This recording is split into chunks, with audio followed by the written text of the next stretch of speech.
Welcome to Busan. Let me show you around. Here you can find the world's largest musical in-ground fountain and the world's only UN memorial cemetery. Stroll along the coast and explore the largest mountain fortress in Korea. As well as all this, there are so many tourist attractions, beautiful exhibitions, vibrant culture, convenient facilities, and delicious foods unique to Busan. With all the beauty and charm of the amazing city of Busan, you'll find yourself right at home in this ever-changing tourism paradise. So stay with us a while. Busan, your #1 tourist destination. Your home, away from home. This campaign is brought to you by BEFM, Busan 영어방송.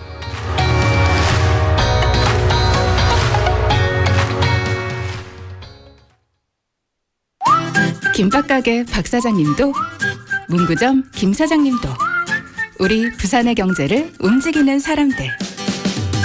우리 동네 작은 가게로 향하는 발걸음이 우리 부산의 경제를 키워가는 한 걸음입니다. 부산 방송광고 발전 협의회.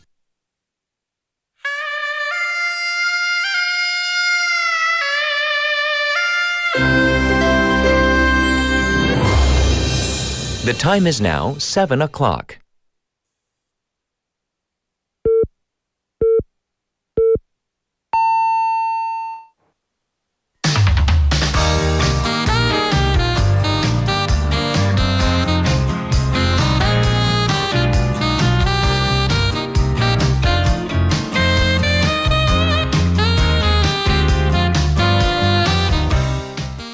While we're still kind of basking in the aftermath and success of APEC 2025 in Gyeonggi, there is another important conference taking place in Belém, Brazil. The COP30 is taking the global center stage at the moment, running from officially November 10th through 21st local time. So, we talk about the COPs every year, but what exactly is it? So COP or COP stands for the Conference of the Parties, with the parties being the signatory governments of the UN Framework Convention on Climate Change. So world leaders, they convened late last week as part of the World Leaders Climate Action Summit. And this is where heads of state, they kind of meet up before actual negotiations begin. The COP30 is taking place 10 years from the all-important Paris Agreement. Big question is this: have we made progress since then, the last decade or so since the Paris Agreement? Let's delve into this issue together. I'm Catherine. This is Morning Wave in Busan on Monday, November 10th on BEFM, 부산 영어 방송.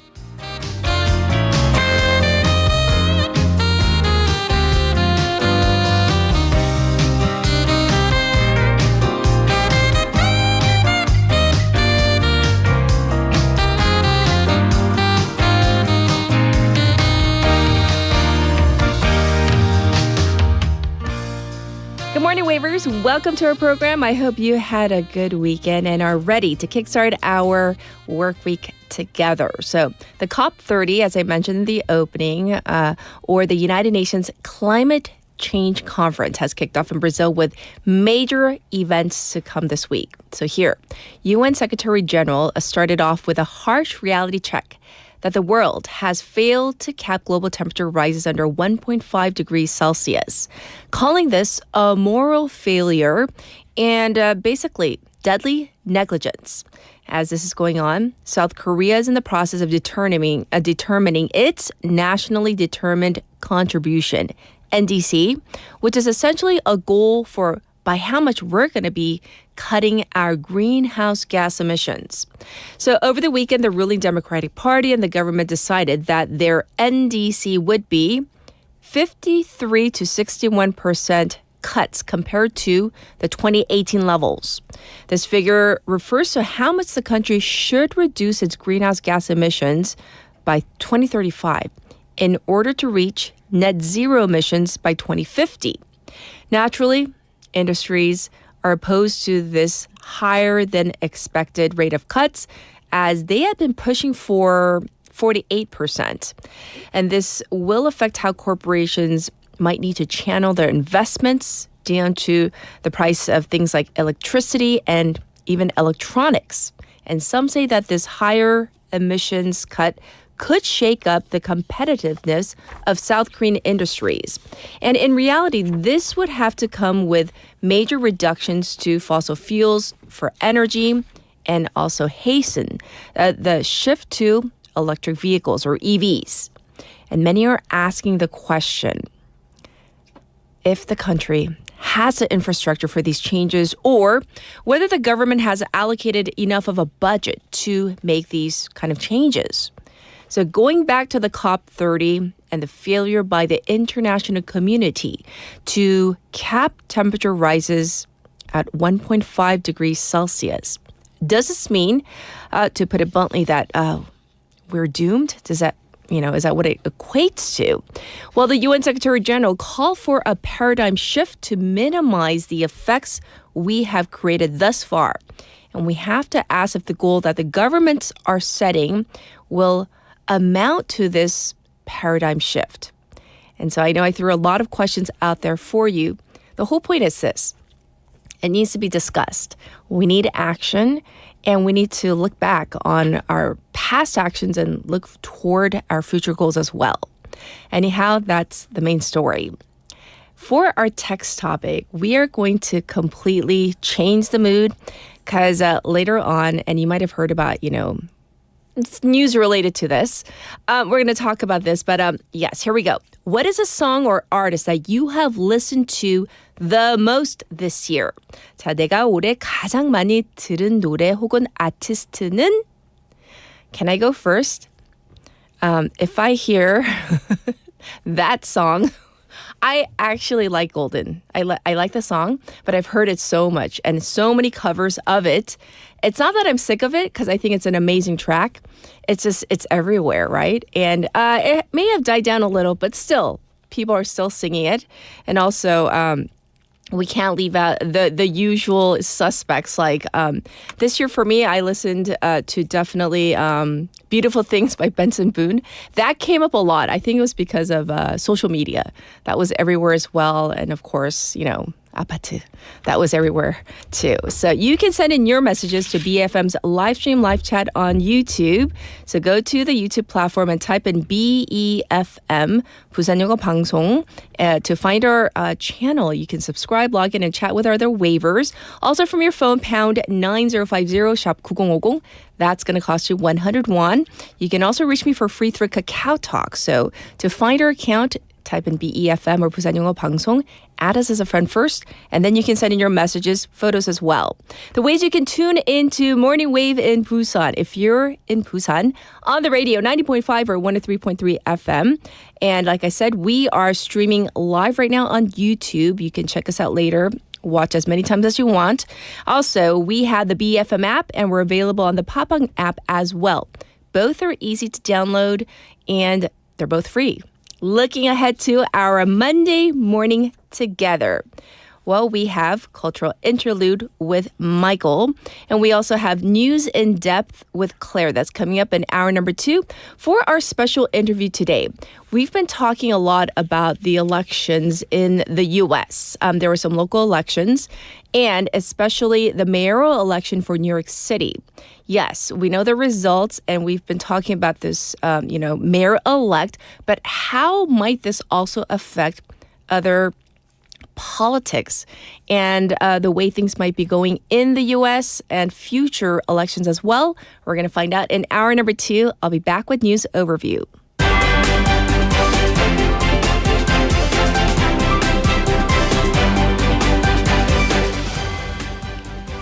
It is now 7:07. This is News Overview. 3 confirmed dead in Ulsan boiler tower collapse. Rescue workers recovered the body of a third worker yesterday from the debris of a boiler tower that collapsed at the Korea East-West Power Corporation plant in Ulsan, with 2 presumed dead and 2 still missing.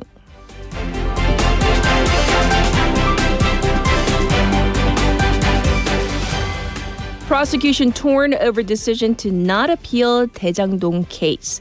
Acting Prosecutor General No Man-seok yesterday said that the decision to not appeal the Daejangdong ruling was justified based on the verdict, after which the head of the Seoul Central Prosecution, Chung Jin-woo, issued his own statement refuting the claims.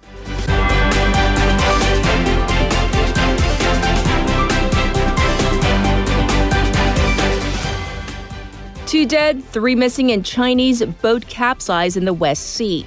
A Chinese fishing boat capsized in waters 81 kilometers off of Kagodo Island in Jeonnam Province, leaving 2 dead and 3 missing.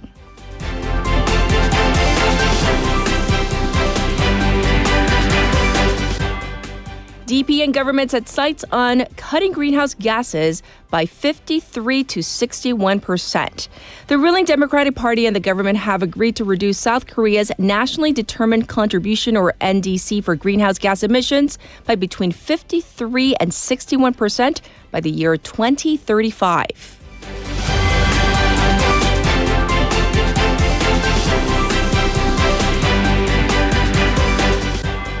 Super typhoon hits Philippines, over 1 million evacuate.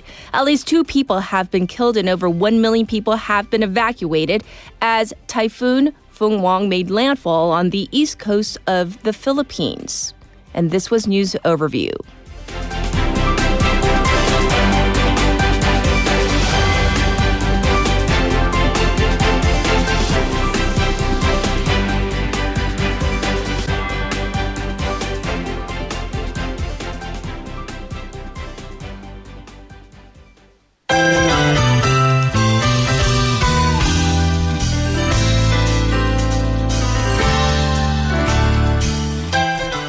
It's time for Now Busan. We have Sejin in the studio. Good morning. Morning. I hope you had a good weekend. So good. Oh, really? Yeah. That good? Okay. Yes. Well, I do want to ask you about the song or artist that's kind of living in your head rent-free like this whole year. Which song or artist? Would be Waves to Earth. Seasons. So Seasons by Wave to Earth. Uh-huh. Is there a particular reason why? I've always tend to like some songs recommended by my crush, where someone I really care about. So they kind of usher me in the new songs, and I get to listen to this song. Then I always like this song because it's It's your go-to song, I guess. Yeah. At least right now. So thank you for sharing. All right. Let's get into our local news. We have the college entrance exams coming up soon, right?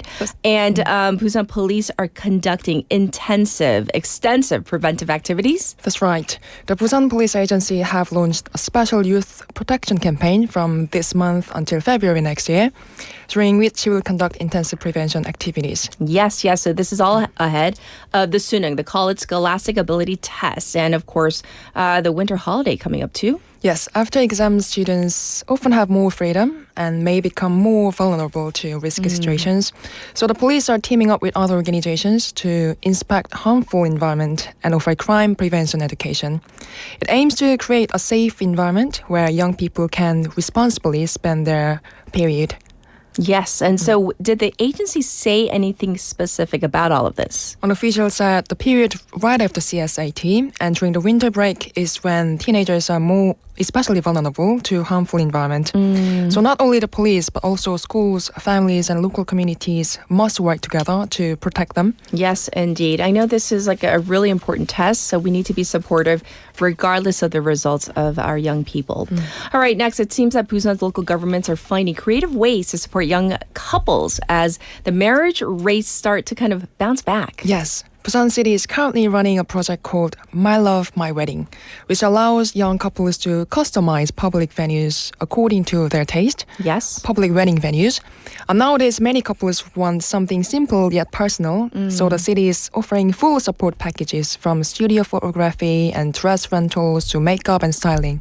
Can you give us some examples? 4 couples held outdoor weddings at Busan Citizens Park recently, each with their own unique concept. Saha District launched a project called One Memory Shot, 기억 한 컷 Saha, and offered wedding photo shoot at stunning spots like Changnim and Daedepo Port. Oh, what a great idea. I like this. Combining kind of weddings plus local tourism. Exactly. They planned for just 4 couples, but over 100 applied, including 73 for wedding photo sessions alone. Wow. The selected couples were residents of Gimhae and Saha District and took their wedding photos at scenic spot. The district brought in top photographers who specialize in that field. and provided full styling support. Ah, yes. So it's kind of like the local government. They're also trying to provide maybe a little bit of sense of romance, right? Yes, an official said many couples prefer a film camera look with that nostalgic printed texture. If the budget allows, that they would like to expand the program so more couples can take part. Yes, yes. So definitely, I like this idea, supporting younger couples, and they could be older too, in style, right? Absolutely. Busan is redefining what modern weddings look like for the new generation. Yes, I hope this spreads to other areas too, not just for Saha and Kime. But okay, let's move on. Busan is making a big move to improve its sports infrastructure, and it has just secured record government funding to do this. Yes, Busan has won 45.1 billion won in national funding under the 2026 support program for expanding community sports facilities. The money will go into upgrading public venues and building national fitness centers, and it opens a door for spreading facilities more evenly across 15-minute living zone. Yes, so what kind of projects are on the list? Some major ones include the reconstruction of Sajik Baseball Stadium, renovations to the Ulsukdo football field, new floodlights at Gudok Stadium, and mechanical upgrades at the Olympic National Center. There's also about an extra 8 billion won for building the new community sports center equipped with swimming pools and multi-purpose gyms. Well, I like the idea that it's really focused on accessibility for basically everybody. For sure. It will ease local budget pressure and keep the project financially stable and bring better facilities closer to residents. Yes, yes. I'm sure a lot of people appreciate this. And next, let's talk about this major festival that is coming up real soon. Yes, the Fireworks Festival turns 20 this November 15th. At Kwangali Beach, and it's the 20th anniversary edition. It will be the most dynamic and multi-dimensional show. Yes. With a special anniversary display, international performances, and Busan's signature multi-fireworks shows. Yes, and I hear that it is expanding beyond Kwangali this time. Correct. For the first time, the fireworks will spread out all the way to Igide in Namgu and 동백섬 in Haeundae. The city expects more than 1 million people, including tourists from across Korea and overseas. So are there other pre-events before like the main shebang, the main show? Yes, from 2 p.m. there will be hands-on events like postcard making, chalk art, and busking at the beach event zone. From 6 p.m. a radio-style show sharing people's stories.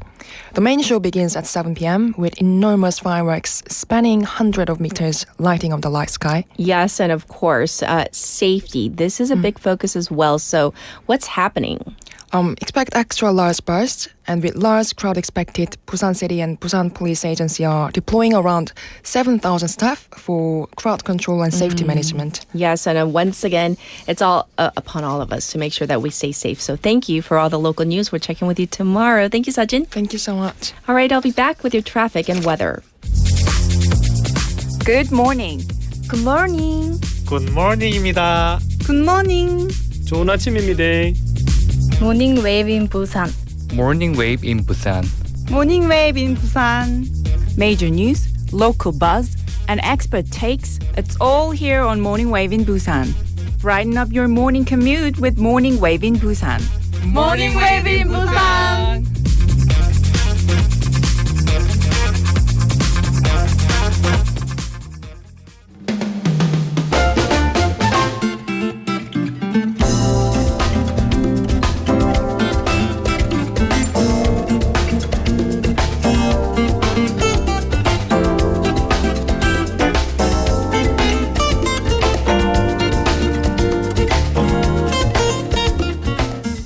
It's time for your traffic report. First up, it is congested on the Dongso overpass from Pomnukgo ramp to the old Kaegum toll gate.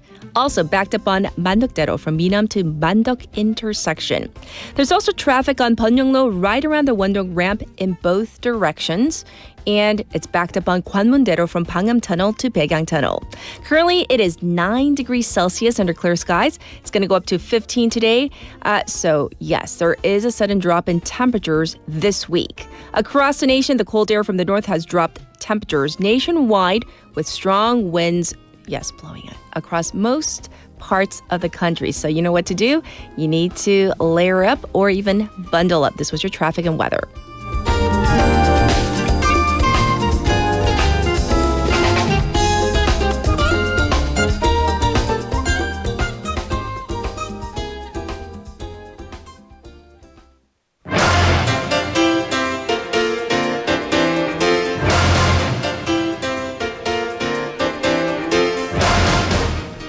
It's time for Top Stories. We have Haley in the studio. Good morning. Good morning. I hope you had a good weekend. I did enjoy fall to the fullest extent, Yes. which was good because now we're in winter apparently.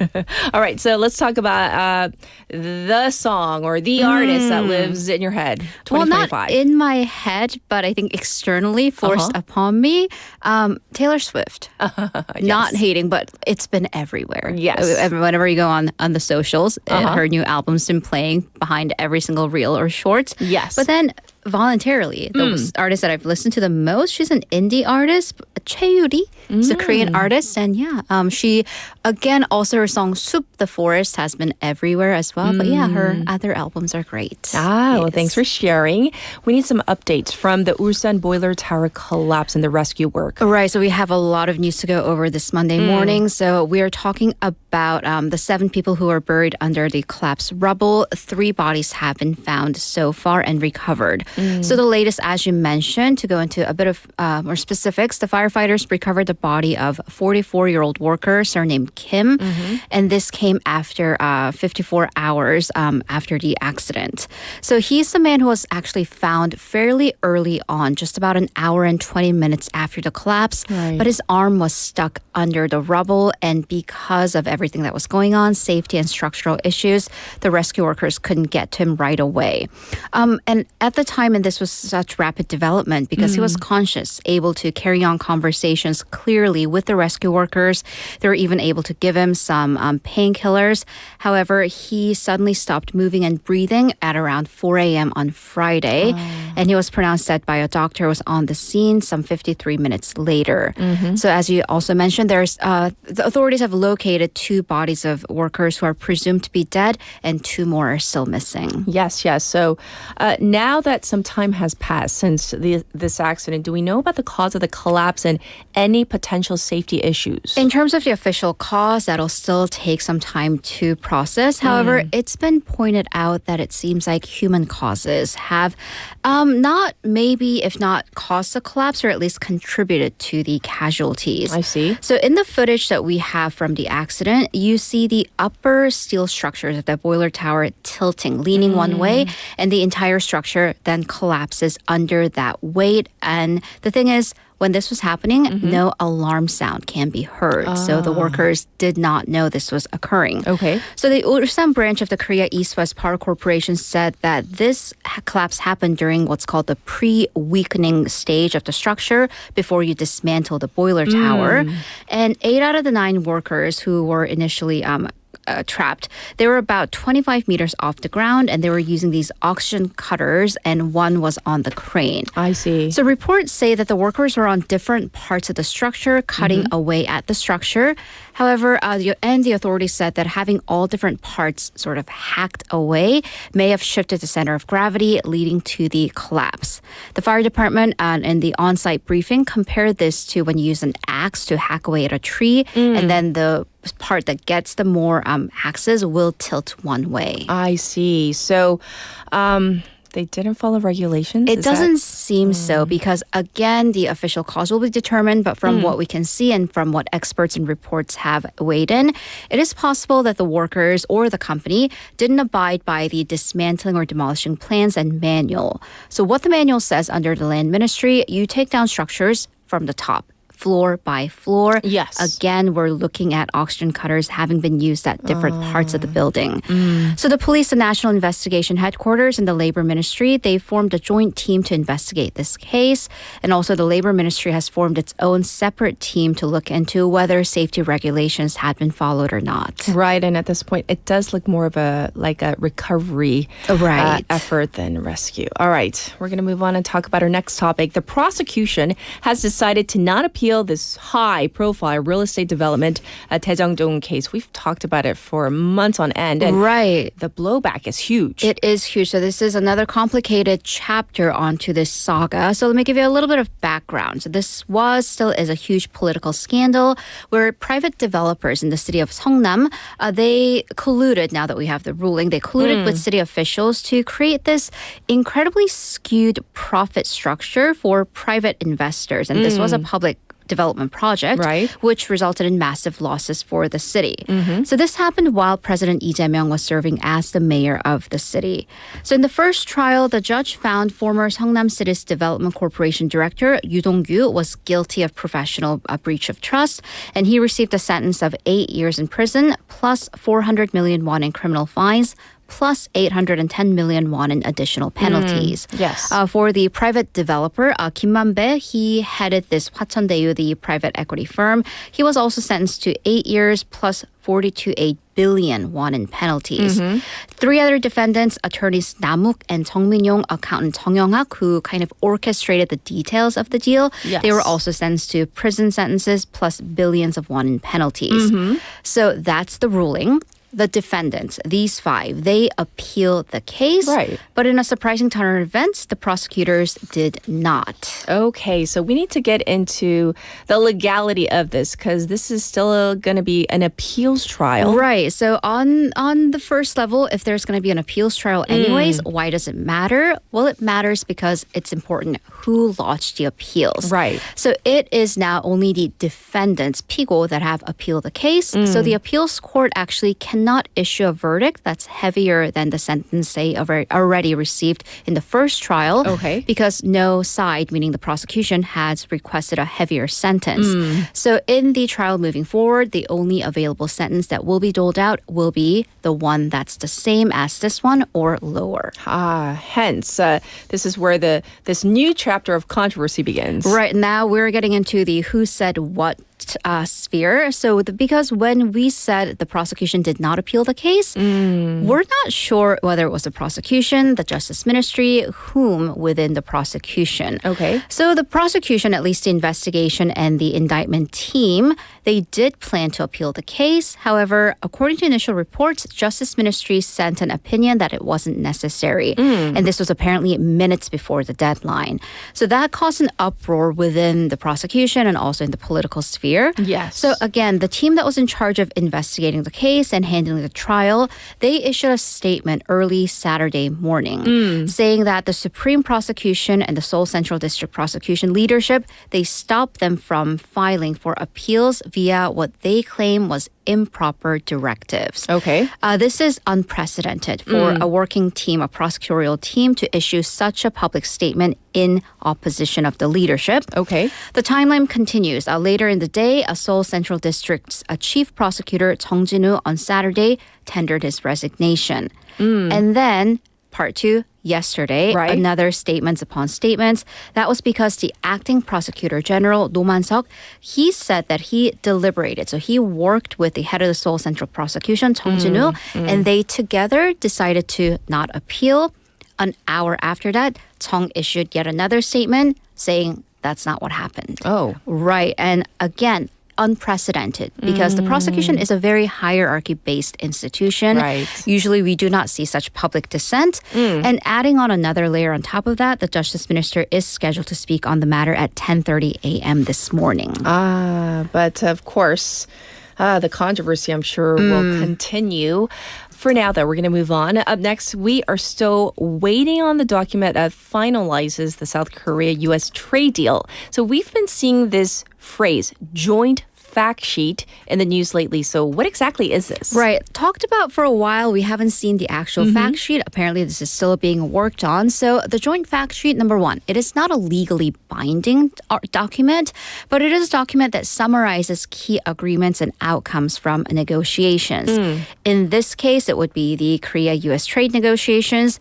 The fact sheet was supposed to come out on November 4th, which would have been last Tuesday. However, the U.S. reportedly notified South Korea that they would be delaying this announcement. Oh, so what are some of the sticking points? Right, so we can obviously assume that things are still being talked about. The key issue at hand seems to be the nuclear-powered submarines, which U.S. President Donald Trump did give South Korea permission to build. So according to a high-ranking official from the South Korean presidential office, he said that there are no issues with tariffs. So that's done, but Okay. it's a security issue, referring to the submarines.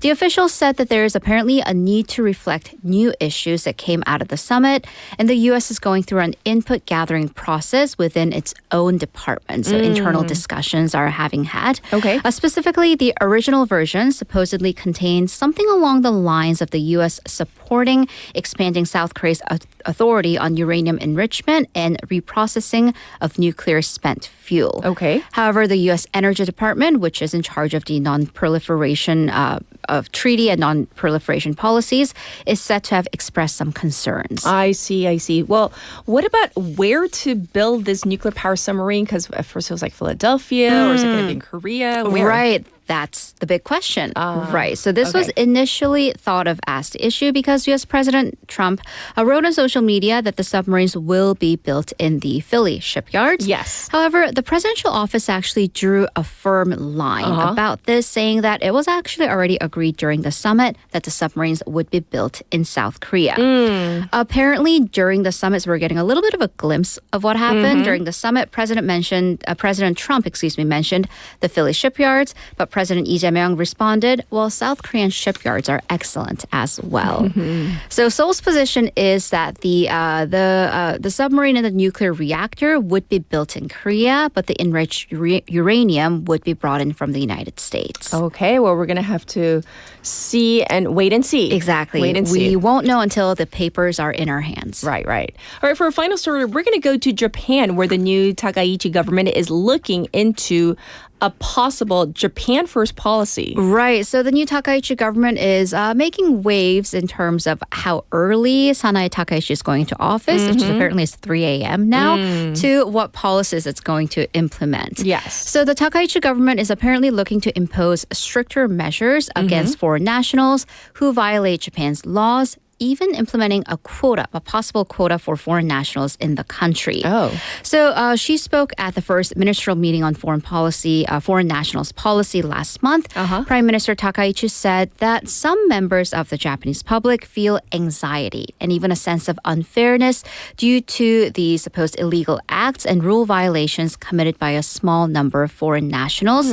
And this is why she justified the need to respond firmly to such acts, although she did clarify that this would be separate from xenophobia. So what kind of measures could this include? Right, so this could include a tougher crackdown against people who overstay their visas, as well as foreign residents who fail to pay social insurance premiums. Another potential measure is reviewing the purchase of land and properties or real estate by foreign nationals. The government is going to gather data on this because there has been argument that acquisition of land and property by foreign nationals, that's been driving up property prices and adding to the whole affordability issue of the housing market. Right. The government will also look into imposing a maximum cap on the number of foreign nationals staying in Japan. But interestingly, this is in contrast to her party, the Liberal Democratic Party, LDP 자민당's previous position of expanding immigration to combat Japan's population issues, including this was also her position from her mentor, late Shinzo Abe. And there's, of course, criticism, kind of always a lingering concern of now that she's in office, will she show more of her conservative side? Yes. So thanks for going over all the news for hour number 1, and we'll check in with you in hour number 2. Thank you, Haley. See you in a bit. All right. It is now for time for our first song break. And this song, it wasn't released in 2025, but definitely on the playlist of many people. Sam Smith, I'm Not the Only One.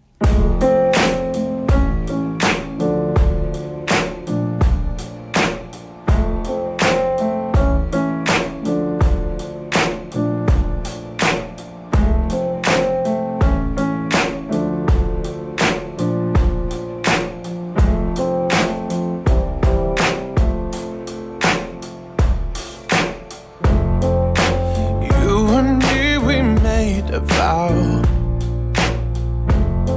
for better or for worse.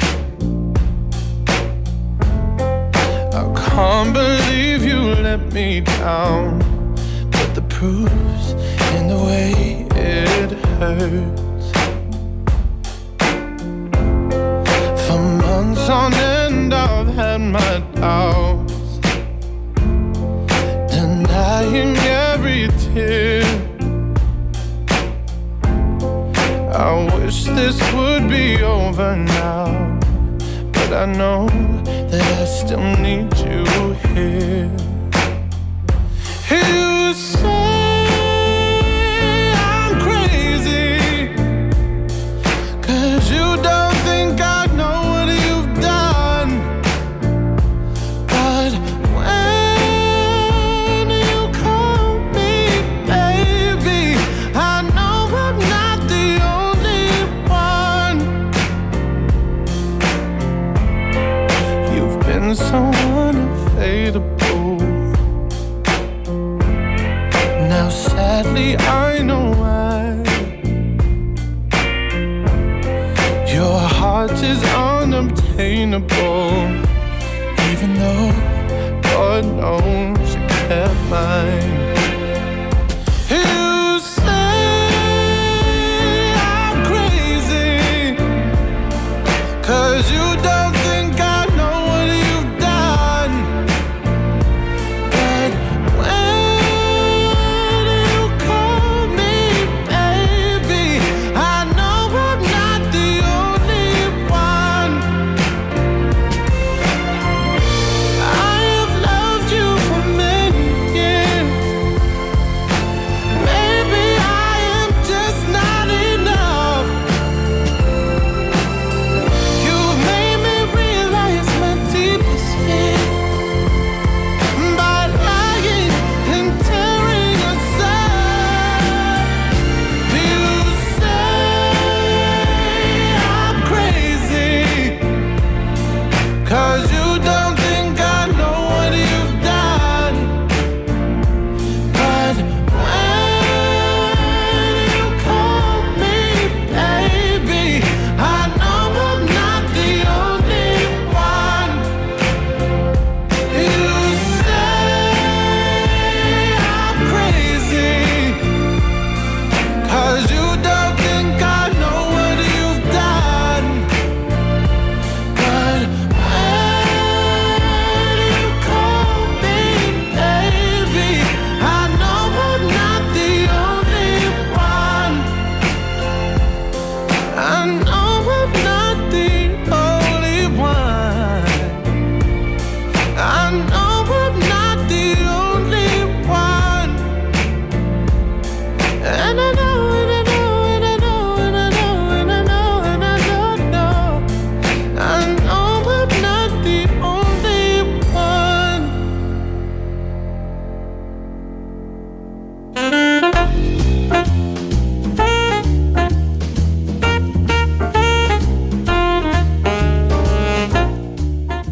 It is time for Cultural Interlude. We have Michael Kang in the studio. Good morning. Good morning. Oh, man in black today. Ooh. Man in Man black. in black. Man Yeah, in black. A I man. A man in black. The man in So black. wintry because it's been cold. Yeah, it's cold outside, but it's steaming It's in the studio right now. It's like I think it's hence because my of the short lights. sleeve sweater. Yeah, I mean, you The have your lights. short sleeves. Yeah, like yeah.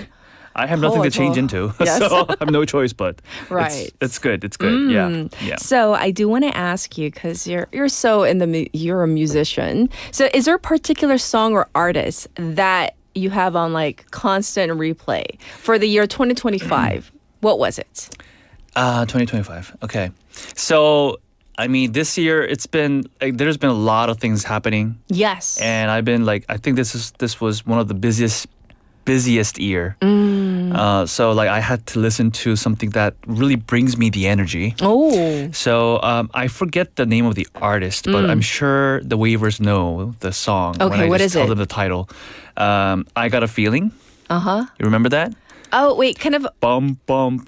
I got a feeling. Dun, dun, Black Eyed dun. Peas? Yeah. Not that one? Yeah, that's one. That's the one. Is that the one? Yeah, that's the one. Okay, I was going to look it up.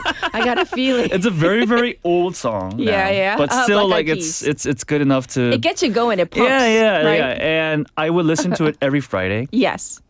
because like it's the end of the week. Oh, And I'm ready every Friday. ready to go out there and. I mean, I used to go out, but now I can't. So I just 그냥 이제 분위기만 내는 거예요. 아, 분위기 내고 나가진 않고. They just stay home, but still want the mood. I mean, 분위기는 내야죠. Yeah.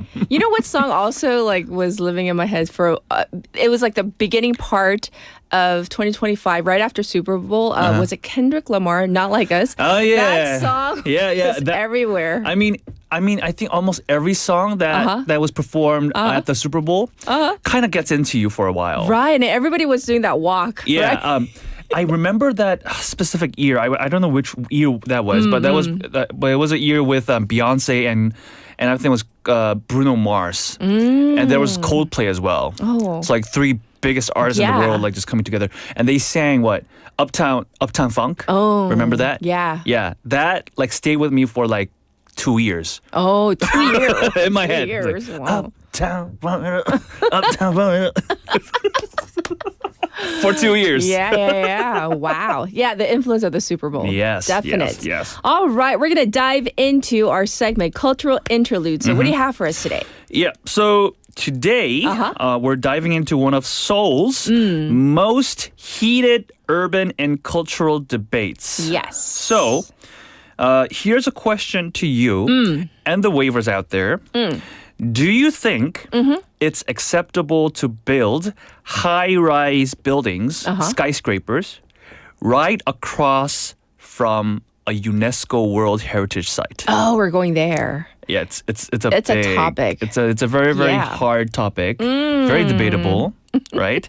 So we all know that Jongmyo Shrine, Jongmyo, in Seoul is one of South Korea's most notable UNESCO World Heritage Sites. Yes. And right across from Jongmyo, in what's called the Seoul District 4 redevelopment area, plans have been approved for a 142-meter tall skyscraper. Right. And that's nearly double the previous height limit. So previously, the limit was around 72 meters. But now, the Seoul Metropolitan Government has raised it to almost 142 meters along the Cheonggyecheon side. So this means the skyline will change dramatically, and it's causing concern that the new buildings could visually intrude on the sacred view of Jongmyo Shrine. Oh, I don't think it's just a design issue. By the way, if we were to give personal opinions, I mean, does it have to be that tall? Yeah, I mean, 142. Imagine that. I mean, I think 72 meters is tall enough, right? But why do you need it? What's the purpose? Yeah. I mean, you get to there are questions popping inside your head for a lot of reasons. Well, there was a recent Supreme Court ruling that seems to have kind of paved the way for this change. That's correct. So earlier this month, the Supreme Court upheld Seoul City's recent decision to revise its Cultural Heritage Protection Ordinance. Okay. The Ministry of Culture, Sports, and Tourism had filed a complaint arguing that Seoul's revision violated national heritage law. But the court ruled in favor of the city, saying the amendment was legally valid. So what this means is that the decision removed a key barrier that had required detailed cultural impact reviews for major projects near the heritage sites. Okay. So with the legal doors now wide open, the cultural doors may be closing. Exactly. Yes. And that's why heritage experts are alarmed. They see this as a precedent that weakens heritage protection in urban zones. Yeah, the thing is this, though.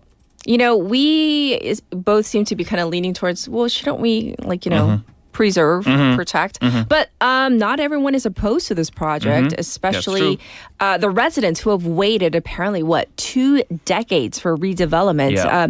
They're relieved that I guess something is finally moving along. Yeah, I mean, that's true. I mean, there are always two sides for every issues, right? Yes. So for over 20 years, the Sewon area has been a patchwork of aging workshops and low-rise structures. Many residents hope for economic revival, so cafes, offices, better infrastructure in general. So from their point of view, this project means progress. But on the other side, cultural groups and the National Heritage Administration, formerly the Cultural Heritage Administration, are worried that this might permanently damage the outstanding universal value, or also known as OUV, that made Jongmyo a World Heritage Site in the first place.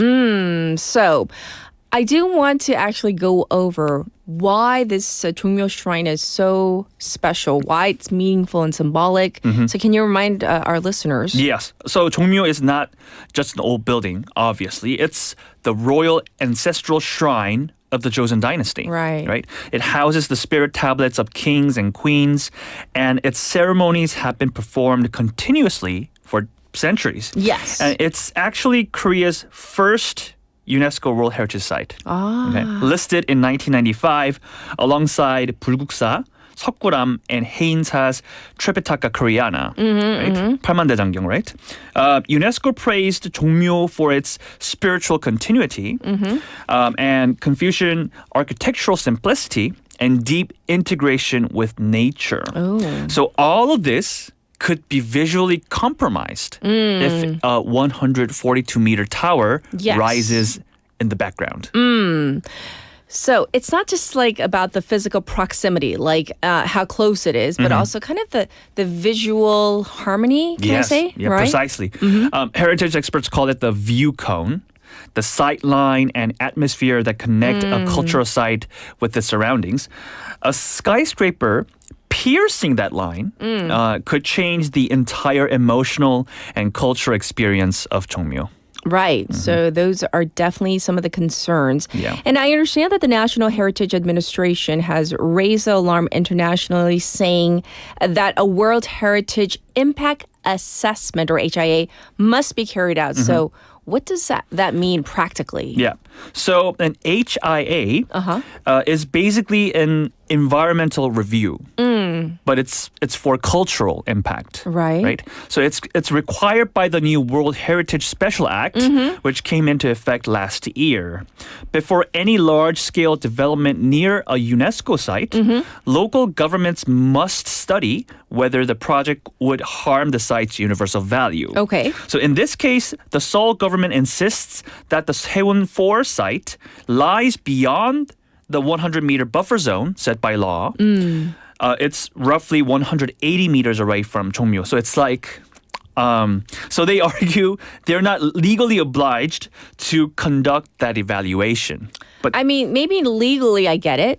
Like, legally, because it's not 100, but it's like 180. Yeah. Right, that extra 80 meters. But I don't know, is this still kind of like a gray area legally? Exactly. So, like, if you think about it, 100 meters versus 180 meters, it's not a big of a difference. You can walk that distance. Yes. So it's like, so technically speaking, it's outside the preservation zone, but still well within visual range. Yes. And that's the important part, right? Right. And that's what worries UNESCO and heritage groups. I can see definitely both sides of the issue. And this isn't the first time Korea has faced a heritage, I guess, like debacle crisis linked to new development. So some people might remember the whole Royal Tomb View Apartments controversy, right? Yes. So also known as 왕릉뷰 아파트. And that was the 김포 장릉 case near Incheon. So that was, I think, was back in 2021.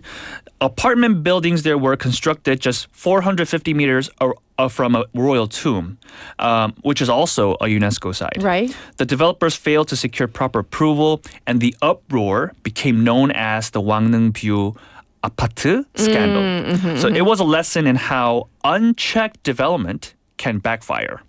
So people might be fearing, is this going to be kind of like a play on words, like the Cheongmyo View Tower kind of thing? Exactly, and people are very, very worried about that. The public and the international community could perceive it as disrespectful, right? Especially since Cheongmyo basically enshrines royal spirits. Right. And there's a real risk. UNESCO has actually, in the past, revoked World Heritage status for similar reasons. So this is a real risk that we're talking about. So can you give us examples of where that has happened, Yes, where it's been revoked? Yeah. So in 2009, Germany's Dresden Elbe Valley lost its World Heritage status because of a massive 4-lane bridge that disrupted the historic river landscape. Oh, really? Yeah. So we're talking about visuals here. Yes, yes. Yes, this bridge disrupted, compromised the view of the historic site. Yes. And that was the primary reason why it lost its World Heritage status. Okay. Then in 2021, Liverpool, and we're talking about the UK now, Liverpool's maritime mercantile city in the UK was delisted as well after new waterfront developments overshadowed its 19th century port architecture. Okay, so this is also another visual issue. Okay. Even Vienna, Austria's historic city center, remains on UNESCO's World Heritage in Danger list because of tall building projects nearby. So the risk isn't theoretical. It already happened. It has happened Yes. and could happen again in Seoul. So I don't know, like what happens, like if you're like delisted? Yeah. Can you go back on the list? Or? Yeah, I mean, like you can always make the application, but once you get delisted, I mean, you can't. It's not just something that you can easily regain that status. Right. It's like losing your cultural passport, and you have to redo all of the process again. Losing your cultural passport. Okay, that really draws a picture for us. Well, I do want to hear the other side though. So is there more from Seoul's side? Yeah. So Seoul City says, the height increase is necessary to revitalize downtown and create what they call a green axis.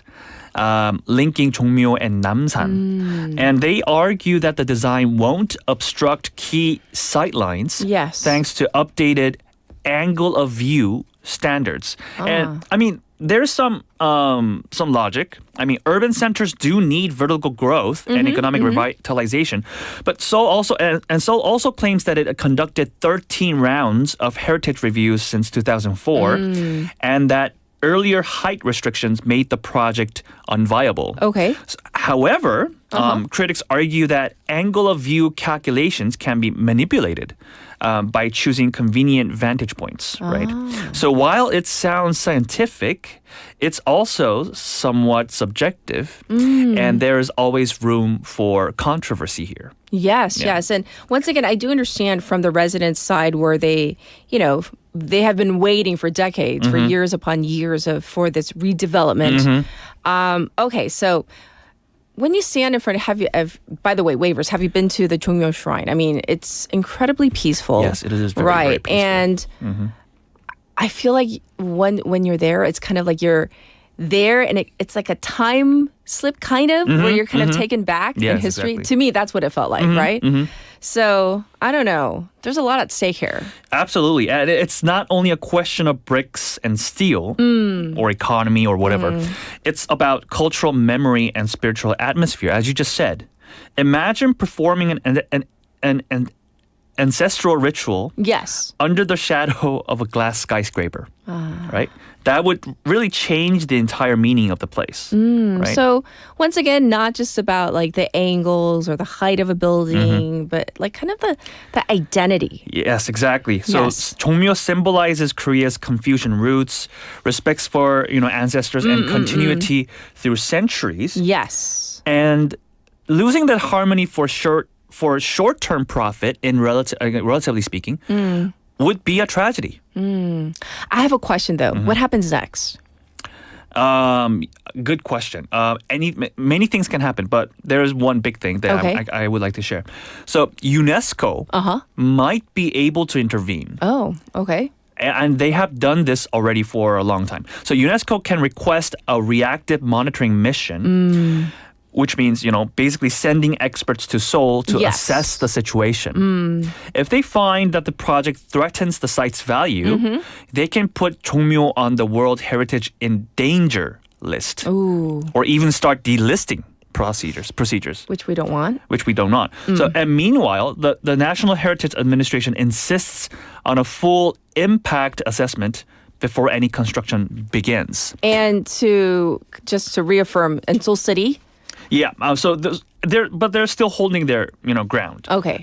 They argue the project complies with existing zoning laws and that redevelopment is essential for downtown vitality. Yes. But if the city pushes ahead without international consultation, it risks diplomatic embarrassment and cultural loss. Yes. So we are going to call it a wrap, but thanks for going over the issue extensively, of course, presenting both sides And we'll see what happens, I guess, in the near future. Let's keep an eye out for this. Thank you for this. Thank you, Michael. Take care. Thank you. All right, this was Cultural Interlude with Michael Kang. And guess what? We have a song just for Michael and everybody else. I Got a Feeling by Black Eyed Peas, making your Monday feel like a Friday.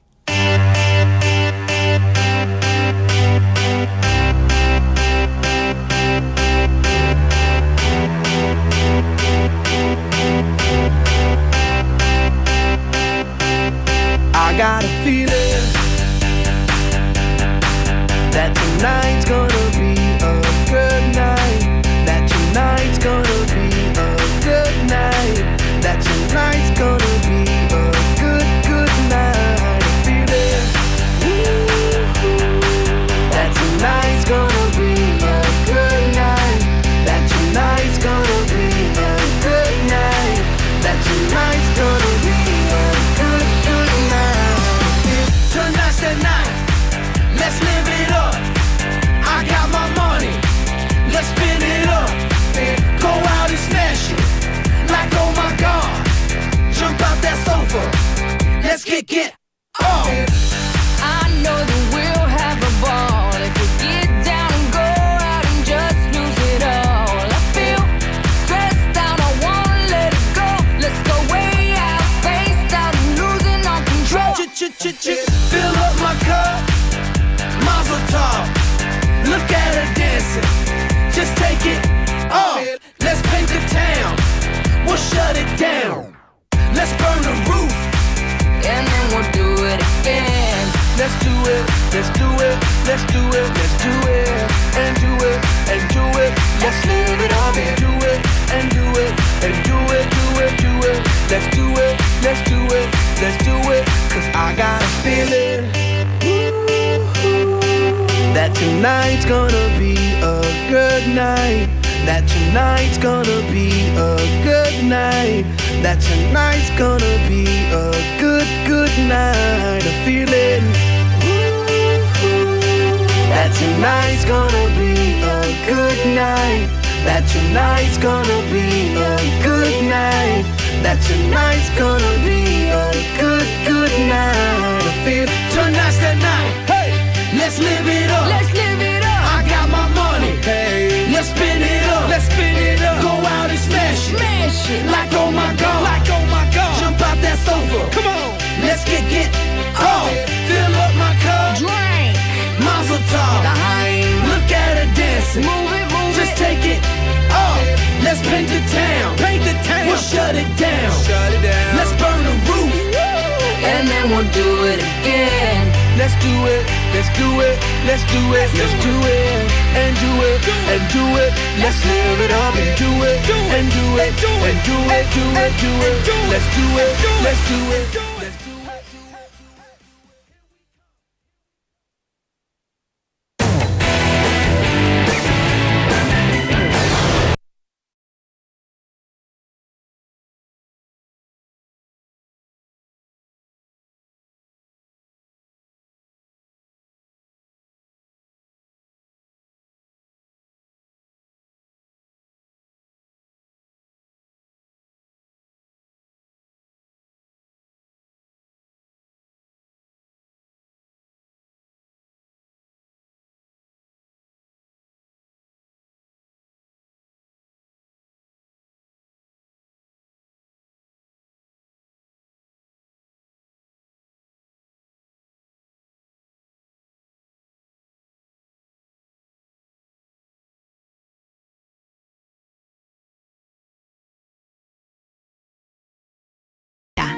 지역 부산 경남 문의 전화 051-784-0877. 혹시 지금 운전 중이신가요? 어린이 교통사고 피해자 수는 지난 3년 평균 약 9만 명.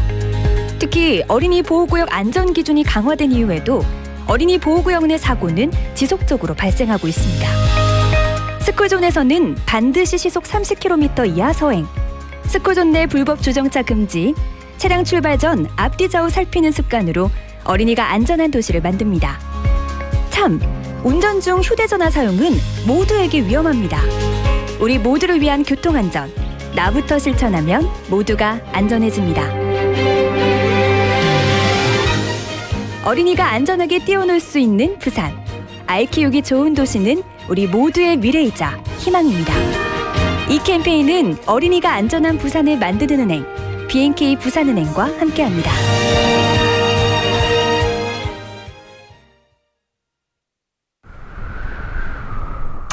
Brr! It's freezing outside. Let's crank up the heat. Wait, you don't have to. Lowering the temperature by just 2 degrees can save a lot of energy. 2 degrees? That small change really matters? You'd be surprised. If 10% of Korean households lower their heating by just 2 degrees, the effects are like planting about 350,000 trees a year. That's magical. Then I'll just bundle up instead. Smart move. Try wearing some thermal underwear or warm socks. Plus, when you go out, don't turn the heater off completely. Set it to away mode or 외출 mode. That way, it uses less fuel than turning it off and reheating the whole place later. Turn down the heat, but not your warmth. This campaign is brought to you by BEFM, Busan 영어방송.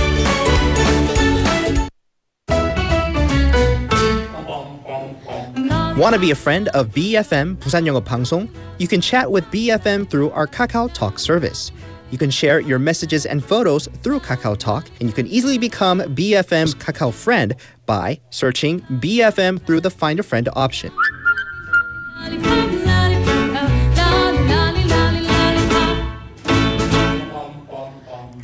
Come share and chat with us at BFM anytime, anywhere for free.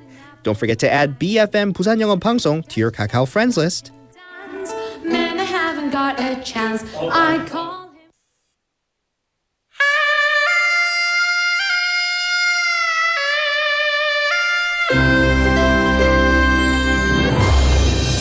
him. The time is now 8 o'clock.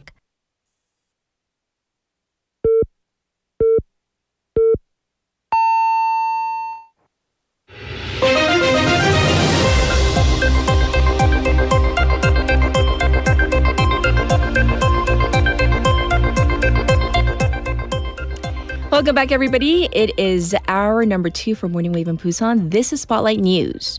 3 confirmed dead in Ulsan boiler tower collapse. Rescue workers recovered the body of a third worker yesterday from the debris of a boiler tower that collapsed at the Korea East-West Power Corporation plant in Ulsan. The deceased worker was found soon after the collapse, but rescue workers could not get to him due to safety concerns. His body was recovered at 11:05 yesterday morning. 2 workers are presumed dead and their bodies still buried, and 2 others are still missing. The authorities have suspended direct searches and dispatched drones for safety reasons as a pre-weakening of a different boiler tower has started.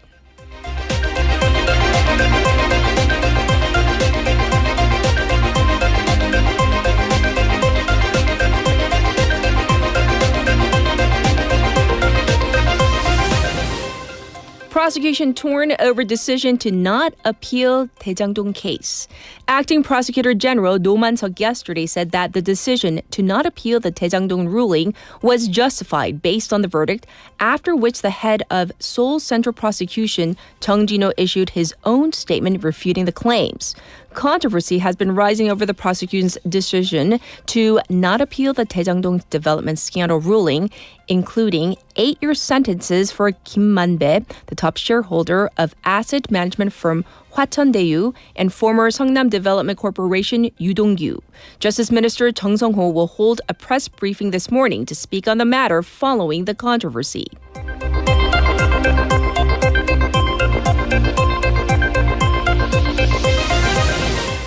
2 dead, 3 missing, and Chinese boat capsized in the West Sea. A Chinese fishing boat capsized in waters 81 kilometers off of Kagodo Island in Jeonnam Province, leaving 2 dead and 3 missing. The 98-ton vessel with 11 crew members capsized in the high seas, which does not fall in any country's territorial waters. The Coast Guard conducted searches into the night for the missing persons. A separate Chinese fishing vessel and the Korean Coast Guard conducted rescue missions. The Chinese Coast Guard will be in charge of the investigation and future searches, said the Korean Coast Guard.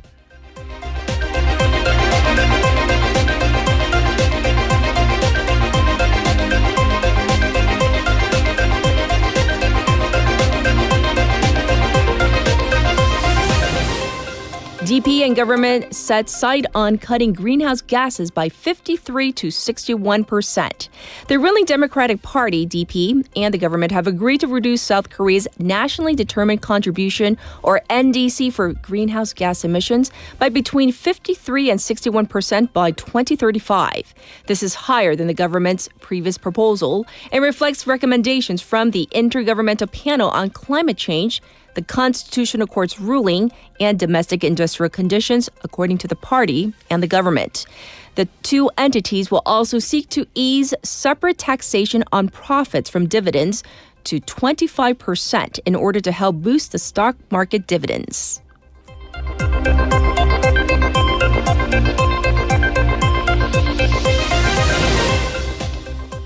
Super typhoon hits Philippines. Over 1 million evacuate. At least 2 people have been killed and over 1 million people have been evacuated as Typhoon Fengwang made landfall on the east coast of the Philippines. The super typhoon has wind gusts of up to 225 kilometers per hour and is the second typhoon to hit the country in days after Typhoon Galmegi killed at least 224 people and left 135 missing. Typhoon Fengwang is expected to bring at least 200 millimeters of rain to many parts of the country, according to government meteorologists. It is the 21st significant storm to hit the Philippines this year, straining disaster response efforts across the country. And this was Spotlight News.